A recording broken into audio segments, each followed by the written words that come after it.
તરફ રાજકોટનો મેળો મોટી રાઇડ્સ વગર થાય તેવી શક્યતાઓ છે અને પ્લાન બી મુજબ મેળાનું આયોજન થાય તેવી શક્યતા કે જ્યાં નાની રાઇડ્સ તેમજ સાંસ્કૃતિક કાર્યક્રમો સાથે મેળાનું આયોજન સંભવ થશે।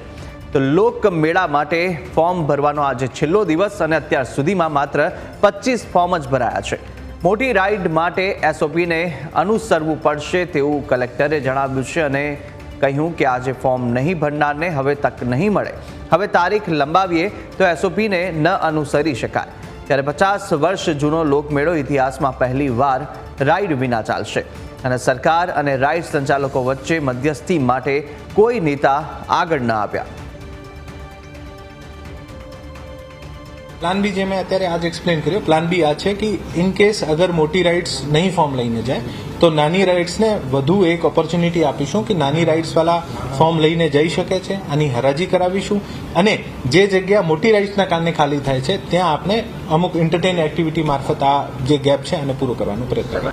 નહીં, મોટી રાઇડ્સને છેલ્લી તક આપી હતી, મોટી રાઇડ્સના કારણે અમે આ આખું પ્લાન જે છે બહુ ડિલે કર્યો છે અને મોટી રાઇડ્સના કેસીસમાં 1 મહિનો આને ખરેખર આને ઇન્સ્ટોલેશનમાં લાગતું હોય છે। હવે ફિઝિબલી નથી લાગતું કે મોટી રાઇડ્સ આવીને પછી આ એક્ટિવિટી કરી શકે છે, પછી આજે 10 તારીખ સુધી નહીં લઈ જાય તો પછી મોટી રાઇડ્સને તક નહીં આપીશું।